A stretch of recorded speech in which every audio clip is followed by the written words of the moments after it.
Alors voilà comment il faut résoudre ce type de problème. Premièrement, vous pouvez soit à la calculatrice, soit avec un logiciel tracer la représentation graphique de la fonction. Vous avez trois choses à prouver. Premièrement, vous devez prouver que la fonction est continue. Donc pour cela, par rapport à la définition pratique que je vous ai donnée, vous voyez que la fonction est bien tracée à un seul morceau. De plus, de par l'expression de cette fonction, c'est une fonction qu'on appelle polynomiale, définie juste à l'aide de fonctions puissance. Et donc, cette fonction va être une fonction continue. Donc premièrement, la fonction est continue car c'est une fonction polynôme. Ensuite, il nous faut étudier la monotonie de cette fonction. Alors la monotonie de cette fonction, c'est-à-dire strictement croissante, on le voit bien, mais c'est quelque chose qu'il faut prouver.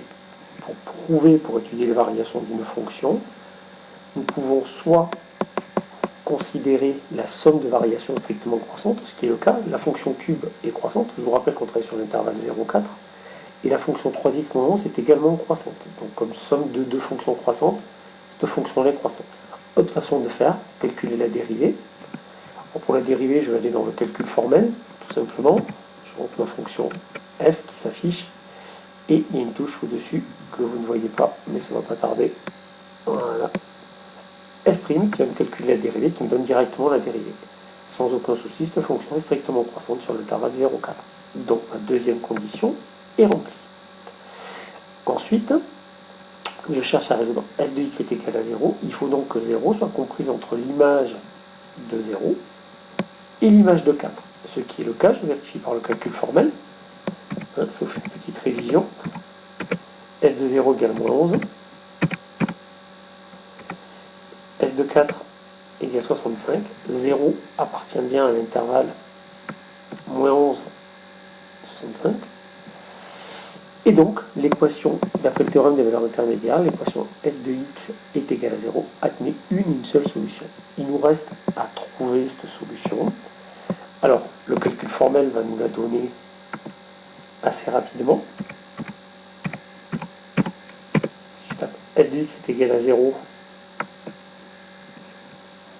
il nous donne la solution, 78, qui est peut-être une solution approchée d'ailleurs. Autrement, comment on fait? On va utiliser une méthode qu'on appelle la dichotomie, c'est-à-dire qu'on va réappliquer le théorème des valeurs intermédiaires, et à chaque fois on va diviser l'intervalle par 2. C'est-à-dire, on est entre 0 et 4, on va calculer l'image de 2. L'image de 2 est supérieure à 0, ça veut dire que ma solution elle est entre 0 et 2. Je vais ensuite réduire mon intervalle, je vais calculer l'image de 1. L'image de 1 est plus petite que 0, donc ma solution se trouve entre 1 et 2. Je vais calculer l'image de 1,75 qui va être négative, donc ma solution est entre 75 et 2. Voilà.